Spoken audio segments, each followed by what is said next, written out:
Right. Welcome to journalist. మొత్తం మీద 6 ఎమ్మెల్యేలు జగన్మోహన్ రెడ్డికి షాక్ అవ్వబోతున్నారు. ఇందులో ప్రధానంగా తెలుసుకున్నటువంటి అంశాన్ని ప్రస్తావించేటువంటి ప్రయత్నం చేస్తాను. ఈ 6 ఎమ్మెల్యేల్లో 2 ఎస్టీలు, 1 ఎస్సీ, 2 బీసీలు ఉన్నాయని తెలుస్తున్నారు. కానీ 2 ఎస్సీలు, 1 ఎస్సీ, 2 ఎస్టీలు, 1 బీసీ, 1 ఓసీ, 1 రెడ్డి, ఈ 6 కలిసి జగన్మోహన్ రెడ్డికి షాక్ అవ్వబోతున్నారు. ఎందుకంటే ఈ నెల 18వ తేదీ నుంచి మరొకసారి శాసనసభ సమావేశాలు జరగబోతున్నాయి. ఈ శాసనసభ సమావేశాలకి జగన్మోహన్ రెడ్డి వెళ్లేందుకు మరొకసారి నిరాకరించారని తెలుస్తోంది. నిన్నటి వరకు ఈ కంపల్సరీ కూడా, అంటే వెళ్ళకపోతే డిస్క్వాలిఫై అవుతారు, శాసనసభ కంపల్సరీ వెళ్లాల్సిందే, 60 రోజులు అటెండెన్స్ లేకపోతే వాళ్ళు అనర్హులుగా ప్రకటిస్తారు, అసెంబ్లీ నుంచి వేటు పడబోతుంది, స్పీకర్ నుంచి వేటు పడబోతుంది అని తెలిసిన తర్వాత ఈ మధ్యకాలంలో ఎమ్మెల్యేలు ఒక కీలకమైనటువంటి కామెంట్ కూడా, అప్పుడు అయ్యన్న పాత్రుడు స్పీకర్ సభాపతి ఎవరైతే ఉన్నారో, ఆంధ్రప్రదేశ్ శాసనసభ సభాపతి ఎవరైతే ఉన్నారో ఆయన కీలకమైనటువంటి కామెంట్ కూడా చేశారు. ఈ చింతకల అయ్యన్న పాత్రుడు, మీరు ఎమ్మెల్యేలా దొంగలా అని ప్రశ్నించారు, దొంగల్లా వచ్చి సంతకాలు పెట్టి వెళ్ళిపోవటం ఏంటి అనే దాన్ని ఆయన చాలా సీరియస్ గా అసెంబ్లీలోనే ప్రశ్నించినటువంటి పరిస్థితి కనిపిస్తుంది. సో ఈ నేపథ్యంలో ఎమ్మెల్యేలుగా గెలిచి ప్రజాప్రతినిధులుగా ఉన్నటువంటి కొంతమంది ఎమ్మెల్యేలు అసెంబ్లీకి వెళ్లాలని చెప్పని కీలకంగా నిర్ణయించుకున్నట్టు తెలిసింది. అయితే అసెంబ్లీకి వెళ్ళడానికి జగన్మోహన్ రెడ్డి ససేమీరా ఒప్పుకోవట్లేదని తెలిసింది. కారణం ఏంటి అంటే, మనం మొదటి అసెంబ్లీ సమావేశాల నుంచి కూడా మనం జగన్మోహన్ రెడ్డి అంతా వింటూనే ఉన్నాం. ఏంటంటే ఆయన ప్రతిపక్ష హోదా ఇస్తే, ప్రతిపక్ష పాత్ర ఇస్తేనే, ప్రతిపక్ష నేతగా అసెంబ్లీలో ఆయనకి అవకాశం ఇస్తేనే అసెంబ్లీకి వస్తాను అని చెప్పని ముక్తాకంఠంతో తెగేసి మరీ చెప్పాడు. అసెంబ్లీకి వెళ్లాల్సినటువంటి ఆవశ్యకత ఉన్నటువంటి ఎమ్మెల్యేలు, ఈ 11 మంది ఎమ్మెల్యేలు కూడా ఒక 4 ఏళ్లు కళ్ళు మూసుకుంటే మనం అధికారంలోకి వచ్చేస్తాము కాబట్టి మీరేం భయపడడం అవసరం లేదు అని చెప్తున్నారు. కానీ ఇక్కడ పరిస్థితులు ఏ పరిస్థితులు, ఎలాంటి పరిస్థితులు ఉత్పన్నమవుతాయో ఎమ్మెల్యేలకి అర్థం కావట్లేదు. మరి ఈ పరిస్థితుల్లో వీళ్ళు అసెంబ్లీకి వెళ్లాలా, లేదా జగన్మోహన్ రెడ్డి చెప్పినట్టు ఒక 4 ఏళ్లు కళ్ళు మూసుకుంటే అధికారంలోకి వచ్చేస్తారా? సరే, అధికారంలోకి వచ్చేస్తాము అని చెప్పేదానికి గంటాబద్ధంగా జగన్మోహన్ రెడ్డి చెప్పినా మనం గ్రౌండ్ స్థాయిలో పరిస్థితులు చూస్తేనేమో దానికి భిన్నంగా మాత్రం ప్రస్తుతం చాలా కనిపిస్తున్నాయి. చాలా దారుణంగా, అంటే దానికి భిన్నమైనటువంటి పరిస్థితులు చాలా కనిపిస్తున్నాయి. ఎందుకంటే 4 ఏళ్లలో అధికారంలోకి వచ్చేసేటువంటి పరిస్థితులు, వైసీపీ అధికారంలోకి వచ్చేటువంటి పరిస్థితులు ఇక్కడ కూటమి ప్రభుత్వం ఇవ్వటం లేదు. సేమ్ టైం 4 ఏళ్ల అధికారంలోకి వచ్చేస్తానికి జగన్మోహన్ రెడ్డి వైపు ప్రజలు అంత ఎదురు చూస్తున్నారా, అంత ఆశతో జగన్మోహన్ రెడ్డి వైపు ఎదురు చూస్తున్నారా అంటే, ప్రజలు గత ప్రభుత్వంలో ఎదుర్కొన్నటువంటి పరిస్థితులు, గత ప్రభుత్వం నుంచి ఎదుర్కొన్నటువంటి ఈ సంక్షోభం, గత ప్రభుత్వం ఎదుర్కొన్నటువంటి ఆ క్షేమం ఏదైతే ఉందో దాన్ని దృష్టిలో పెట్టుకుని జగన్మోహన్ రెడ్డికి వచ్చే 5 ఏళ్లు మళ్ళీ అవకాశం ఇచ్చేసేటువంటి పరిస్థితులు ప్రజల్లో లేదు. అంటే వైసీపీకి ఆ గ్రాఫ్ కనిపించట్లేదు. మరి మిగిలింది ఏంటి అంటే, కూటమి ప్రభుత్వానికి ప్రస్తుతం ప్రజల్లో అదే కంటిన్యూ అవుతుంది. ఏది కంటిన్యూ అవుతుందంటే, 2024 సార్వత్రిక ఎన్నికల్లో ఓటేసినటువంటి నమ్మకం ఏదైతే ఉందో, ఆ విశ్వాసం ఏదైతే ఉందో, ప్రజల్లో ఉన్నటువంటి ఆ విశ్వాసాన్ని కూటమి ప్రభుత్వం కోల్పోవట్లేదు. సరాసరి అది ఆ విషయాన్ని పక్కన పెడితే అది కంటిన్యూ చేస్తూ ఉన్నారు. ఎందుకంటే వాళ్ళకి ఇచ్చినటువంటి హామీలు ఏవైతే ఉన్నాయో ఆ హామీలను నెరవేర్చే దానిలో ఎక్కడా కూడా రాజీ పడకుండా దాన్ని ముందు తీసుకుపోతున్నారు. ఇప్పుడు చూస్తే సూపర్ 6లో హామీల్ని విరివిరిగా అమలు చేసుకుంటూ వచ్చేసినటువంటి పరిస్థితి కనిపిస్తూ ఉంది. సో సూపర్ 6 హామీలు ఎప్పుడైతే అమలయ్యాయో వాళ్ళలో ఆ గ్రాఫ్ పెరిగింది, అంటే ఆ విశ్వాసం పెరిగింది. వాళ్ళు ఉంచినటువంటి నమ్మకం, వాళ్ళకి వాళ్ళు ఏదైతే ఆ ప్రభుత్వం మీద ఉంచిన నమ్మకం ఏదైతే ఉందో, ఆ విశ్వాసం ఏదైతే ఉందో దాన్ని కూటమి ప్రభుత్వం నిలుపుకోగలిగింది. మరి నిలుపుకోగలిగిన సందర్భంలో ప్రజల్లో కూటమి ప్రభుత్వం మీద వ్యతిరేకత వస్తుందా, లేదా వ్యతిరేకత ఉందా అంటే ఉంది అని మనం ఘంటాపదంగా చెప్పడానికి, 2029లో వైసీపీ అధికారంలోకి వస్తుందని ఘంటాపదంగా చెప్పడానికి అవకాశాలు లేవు. మరి అవకాశాలు లేనప్పుడు ఇప్పుడు ఎలా అధికారంలోకి వచ్చేస్తాము, ఎలా ఈయన నమ్మి మనం అసెంబ్లీకి వెళ్లకుండా ఉంటాం అనేది ఈ ఎమ్మెల్యేల మదిలో మెదులుతున్నటువంటి ప్రశ్న. అంతేకాకుండా స్థానికంగా ఎదురవుతున్నటువంటి సమస్యలు, అన్ని నియోజకవర్గ ఎమ్మెల్యేలు అసెంబ్లీకి వెళ్ళి మాట్లాడుతుంటే మా ఎమ్మెల్యే మాత్రం అసెంబ్లీకి వెళ్ళడు అనేది, భవిష్యత్తులో ఎలా ఓటాడడానికి వస్తారో చూద్దాము అనేది కూడా వాళ్ళల్లో వస్తున్నటువంటి వ్యతిరేకత. మరి ఆ వ్యతిరేకతను దృష్టిలో పెట్టుకున్నప్పుడు ఈ ఎమ్మెల్యేకి గెలిచినటువంటి అసెంబ్లీకి వెళ్ళాలి ఎమ్మెల్యే అభ్యర్థి. మరి అసెంబ్లీకి వెళ్ళాలి అంటే దానికి జగన్మోహన్ రెడ్డి అనుమతి కావాలి. మరి జగన్మోహన్ రెడ్డి ఏమో అసెంబ్లీకి రావడానికి ససేమీరా ఒప్పుకోవట్లేదు, వీళ్ళు వెళ్తానంటే కూడా నిరాకరిస్తున్నారు.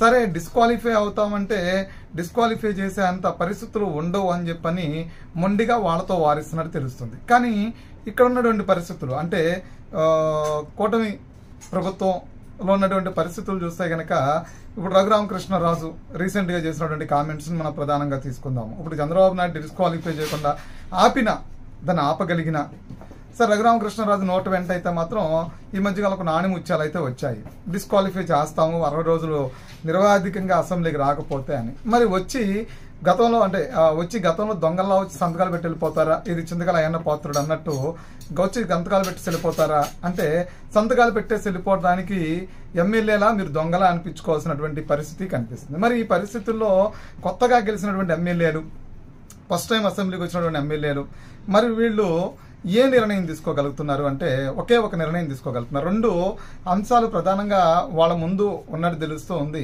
రీసెంట్ గా నేను ఒక వీడియో చేసి పెట్టాను, ఎమ్మెల్యేలు రాజీనామా అని చెప్పని. సో దాని తర్వాత మారినటువంటి పరిణామాలను చూస్తే గనక రాజీనామా చేసి అసెంబ్లీకి వచ్చేటువంటి 6 మంది ఎమ్మెల్యేలు సిద్ధంగా ఉన్నారు. అంటే గతంలో జగన్మోహన్ రెడ్డి అరెస్ట్ అయితే కనుక సానుభూతి కోసం వీళ్ళతో రాజీనామా ఒత్తిడి తీసుకొస్తున్నారు అనేది అప్పుడు చేసినటువంటి వీడియో. అప్పుడు వాళ్ళ మీద రాజీనామా చేయించి ఎమ్మెల్యే పదవులకి రాజీనామా చేయించి ఈయన మరలా ఎన్నికలకు వెళ్లేటువంటి ప్రయత్నం చేస్తాను అని చెప్పారు. ఇది 2000 అది రీసెంట్ గా ఈ లిక్కర్ కేసుకు సంబంధించినటువంటి విషయంలో. మరి లిక్కర్ కేసు కంటిన్యూ అవుతున్న నేపథ్యంలో జగన్మోహన్ రెడ్డి అసెంబ్లీకి వచ్చేటువంటి పరిస్థితి లేదు. సో లిక్కర్ కేసు విచారణ కొనసాగుతూనే ఉన్నటువంటి పరిస్థితి ఉంది. మరి ఈ పరిస్థితుల్లో ఎమ్మెల్యేలకు ఉన్నటువంటి ఆప్షన్ ఏంటి అంటే ఒక ఆప్షన్ ఏంటంటే ఆ పార్టీలో ఉంటే ఎమ్మెల్యే ఆ పార్టీ అధ్యక్షుడు ఆ పార్టీ ఆది నాయకుడు చెప్పినట్టు ఆయన మాటిని అసెంబ్లీకి వెళ్లకుండా వీళ్ళు ఇంట్లో దుప్పటి దన్నుకుని పడుకోవాలి. లేదు అసెంబ్లీకి వెళ్ళాలంటే వాళ్ళకు ఉన్నటువంటి మార్గం ఏంటి, రాజీనామా చేసి అసెంబ్లీకి రావాలి, ఎమ్మెల్యేలుగా అసెంబ్లీకి రావాలి, పార్టీకి రాజీనామా చేయాలి, ఎమ్మెల్యేలుగా అసెంబ్లీకి రావాలి. ఒకవేళ ఎమ్మెల్యేలకి అసెంబ్లీకి వస్తే అటు నుంచి వైఎస్ఆర్సీపీ పార్టీ నుంచి ఆ పార్టీ క్రమశిక్షణ కమిటీ ఏదైతుందో ఆ క్రమశిక్షణ కమిటీ ముందు వీళ్ళు పార్టీ రాజీనామా చేసి ఆ సింబల్తో గెలిచినటువంటి వీళ్ళని డిస్క్వాలిఫై చేయమని చెప్పని వాళ్ళు అడిగేటువంటి పరిస్థితి ఉంది. వాళ్ళు అడిగితే ఇక్కడ వీళ్ళు స్పందిస్తారా? ఎందుకంటే వీళ్ళు అంటే ఒకవేళ వాళ్ళు అడిగిన దానికి వివరణ అయితే తీసుకుంటుంది స్పీకర్ ఫార్మేట్. మీరు ఎందుకు రాజీనామా చేశారు పార్టీకి అనేది వివరణ తీసుకుంటారు. వివరణ తీసుకునే సందర్భంలో దానికి సంవత్సరాలు గడిచిపోతాయి, ఈలోపు ఎన్నికలు రానే వస్తాయి. మనం గతంలో చూసాం, వల్లంనేని వంశీ చూసాము. వల్లంనేని వంశీ టీడీపీ పార్టీకి రాజీనామా చేశారు, ఎమ్మెల్యే పదవికి రాజీనామా చేయాలి. వచ్చి ఆయన స్వతంత్ర ఎమ్మెల్యేగా కూర్చునేవాళ్ళు. సేమ్ టైం వీళ్ళు కూడా స్వతంత్ర ఎమ్మెల్యేగా ఉంటారు, కానీ రాజీనామా చేసేదానికి వాళ్ళు సిద్ధంగా ఉండరు. అంటే రాజీనామా చేస్తారు, ఎమ్మెల్యేలుగా మాత్రం కంటిన్యూ అవుతారు. ఇప్పుడు ఈ 6 ఎమ్మెల్యేలు పూర్తిగా జగన్మోహన్ రెడ్డి షాక్ ఇచ్చినట్టు తెలుస్తుంది. ఆల్రెడీ డిసైడ్ చేసి చెప్పారని కూడా తెలుస్తుంది.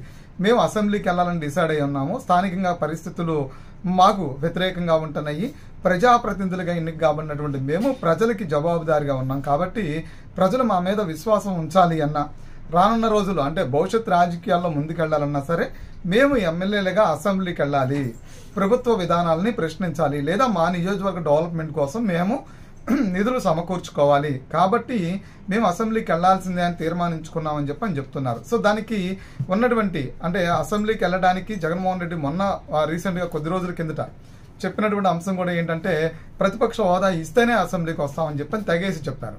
ఓ పక్క నుంచి ఇటు మీరు అసెంబ్లీకి రాకపోతే డిస్క్వాలిఫై చేస్తాము, మేము అనర్హత వేటేస్తామని చెప్పని అసెంబ్లీ నుంచి ఇటు డిప్యూటీ స్పీకర్ చెప్పినా సరే దాని వైపు మాత్రం వీళ్ళు ఆలోచించట్లేదు. ఎందుకంటే అది జరగదు అనేది వాళ్ళ బలమైనటువంటి నమ్మకం. కానీ ఇది జరిగినా జరగకపోయినా వాళ్ళు డిస్క్వాలిఫై అయినా అవ్వకపోయినా వచ్చి సంతకాలు పెట్టో లేదంటే అర్రాకుర్రాగా అసెంబ్లీకి వచ్చి కనిపించేసి వెళ్ళిపోతారు. కాబట్టి 60 రోజులు రెగ్యులర్ గా రాకపోతే కాబట్టి మధ్యలో వచ్చి వెళ్ళిపోయినా సరే ఆ 60 రోజులు అవదు కాబట్టి మళ్ళా 60 రోజులు కంటిన్యూషన్ చేయాల్సి ఉంటుంది. కాబట్టి వీళ్ళు అసెంబ్లీకి వస్తారు, అసెంబ్లీకి అలా వచ్చి ఇలా కనిపించి అలా వెళ్ళిపోయేటువంటి ప్రయత్నం చేస్తారు. దాన్ని ఈ ఎమ్మెల్యేలు యాక్సెప్ట్ చేయట్లేదు. ఇందులో మనం ప్రధానంగా చూస్తే కనుక ఇక్కడ మనకి రేగడ మత్స్యలింగం, ఇది కాంగ్రెస్ పార్టీ ఎక్కువ ఓటు ఉన్నటువంటి ప్రాంతం నుంచి రేగడ మచ్చిలింగం గెలిచారు. ఇతను ఎస్టీ అభ్యర్థి. సరే విశ్వేశ్వరరాజు ఇతను ఎస్టీ అభ్యర్థి. తర్వాత వీళ్ళ నుంచి తాడపడి చంద్రశేఖర్ ఇతను బీసీ. సేమ్ టైం మనం చూస్తే కనుక విరూపాక్ష ఇతను బీసీ అభ్యర్థిని తెలుస్తుంది. సార్ డాక్టర్ సుధారాణి ఈమె ఒక ఎస్సీ. ఈ డాక్టర్ దాసర్ సుధారాణి ఒక ఎస్సీ. సో వీళ్ళు మాత్రం ప్రస్తుతం రాజీనామా చేసేందుకు సిద్ధంగా ఉన్నారు. అయితే వైఎస్ఆర్సీపీ పార్టీకి ఏదైతే శాసనసభ సమావేశాలు ముందు కొద్ది రోజుల ముందే వీళ్ళు రాజీనామా చేయడానికి సిద్ధంగా ఉన్నారు. మొత్తం మీద చూస్తే విశ్వేశ్వరరాజు, తాడపల్లి చంద్రశేఖర్, శివప్రసాద్ రెడ్డి, డాక్టర్ సుధారాణి, అమర్నాథ్ రెడ్డి, పెద్దిరెడ్డి రామచంద్రారెడ్డి, తర్వాత ద్వారకారెడ్డి, బాలనాయక్ రెడ్డి, విరూపాక్ష ఈ 10 మంది, జగన్మోహన్ రెడ్డి మినహాయిస్తే ఈ 10 మంది గెలిచినటువంటి వాళ్ళు. ఈ 10 మందిలోంచి 6 మాత్రం వైసీపీకి మాత్రం చెక్ పెట్టేందుకు సిద్ధంగా ఉన్నారని తెలిసింది. వైసీపీ పార్టీకి రాజీనామా చేసి వైఎస్ఆర్సీపీ పార్టీ చెక్ పెట్టుకుని స్వతంత్ర ఎమ్మెల్యేలుగా వాళ్ళు అసెంబ్లీకి వస్తారు. అంటే వాళ్ళు సస్పెండ్ చేస్తేనే వీళ్ళు స్వతంత్రులు అవుతారు అనే దానికన్నా వీళ్ళు రాజీనామా చేసిన తర్వాత కూడా ఎమ్మెల్యేలుగా కంటిన్యూ అయ్యేటువంటి అవకాశం ఉంది. ఎందుకంటే ప్రజలు ఎన్నుకున్నటువంటి పరిస్థితి ఉంది కాబట్టి ఎమ్మెల్యేలుగా కంటిన్యూ అవుతారు. సేమ్ టైం ఇప్పుడు ఎమ్మెల్యేలుగా కంటిన్యూ అవుతున్నటువంటి వీళ్ళని మనం రేపొద్దున అసెంబ్లీకి రావాలంటే వీళ్ళ ఉన్నటువంటి ఆప్షన్ అదొకటే, రాజీనామా ఆప్షన్ ఒకటే అనుకుంటున్నారు. లేదా జగన్మోహన్ రెడ్డి అనుమతిస్తే అసెంబ్లీకి మీరు వెళ్ళండి, నేను రాకపోయినా పర్లేదు, ప్రభుత్వ విధానాలు ప్రశ్నించండి అని చెప్పని అనుమతిస్తే ఈ 10 మంది వస్తారు. అప్పుడప్పుడు జగన్మోహన్ రెడ్డి వచ్చి ఆ పార్టీ నాయకుడిగా వచ్చి, లేదంటే ఆంధ్రప్రదేశ్లో ఇంకో ప్రతిపక్ష పార్టీ మిగిలింది వైఎస్ఆర్సీపీ కాబట్టి ఆ ప్రతిపక్ష నాయకుడిగా ఆయన వచ్చి కూర్చుని ప్రభుత్వాన్ని ఇచ్చిన సమయంలో అయినా ప్రశ్నిస్తారా అనేది కూడా చూడాలి. అయితే ఆయన అయితే తెగేసి చెప్పాడు, ముక్తా కంఠంతో చెప్తున్నారు, నేనైతే అసెంబ్లీకి రాను అని చెప్తున్నారు. కాబట్టి మిగిలినటువంటి ఈ 10 మందిలో ఆల్రెడీ ఇక్కడ మనం చూస్తే అమర్నాథ్ రెడ్డి, పెద్దిరెడ్డి రామచంద్రారెడ్డి, పెద్దిరెడ్డి ద్వారకానాథ్ రెడ్డి వీళ్ళు ఎలాగో అసెంబ్లీకి వచ్చేబట్టి పరిస్థితి కనిపించట్లేదు. వీళ్ళతో పాటు బాలనాయక్ రెడ్డి, విరూపాక్ష, అదేవిధంగా మనం చూస్తే కనుక డాక్టర్ దాసర్ సుధారాణి, చంద్రశేఖరు, తర్వాత మచ్చలింగం, తర్వాత విశ్వేశ్వరరాజు వీళ్ళు మాత్రం రాజీనామాకు సిద్ధమయ్యారని తెలిసింది. మరి చూడాలి ఓవరాల్ గా ఏం జరుగుతుంది అనే దాన్ని మనం చూస్తే కనుక ఈ 6 మాత్రం రాజీనామాకి పూర్తి సముఖంగా ఉన్నారు. త్వరలోనే వీళ్ళ నుంచి రాజీనామా ప్రకటన వెలువడబోతుంది అనేది. రాజీనామా కోసం పార్టీకి రాజీనామా దేనికోసం అంటే వాళ్ళు కంటిన్యూషన్, వాళ్ళు అసెంబ్లీకి హాజరు కావడానికి, తర్వాత రాజకీయ భవిష్యత్తు ఏదైనా పార్టీలకు వెళ్ళొచ్చు. అటు జనసేన, బీజేపీ, కాంగ్రెస్, టీడీపీలు అలాగే ఉన్నాయి కాబట్టి భవిష్యత్తులో వాళ్ళు రాజకీయ భవిష్యత్తు కాపాడుకుని ఏదైనా పార్టీలోకి వెళ్ళాలి అన్నా సరే, మరలా వీళ్ళకి సీట్లు వచ్చి పోటీ చేయాలి అన్నా సరే, ఇటు వైఎస్ఆర్సీపీ పార్టీని నమ్ముకుని ఈ యుద్ధం చేసే కంటే పార్టీ మారెళ్ళి శుభ్రంగా ఏదో పార్టీలో జాయిన్ అయ్యి భవిష్యత్తులో మళ్ళా సీటు తీసుకుని ప్రజల మన్ననలు పొందటం ఉత్తమం అనేది వీళ్ళ ఆలోచనగా కూడా ప్రస్తుతం కనిపిస్తుంది.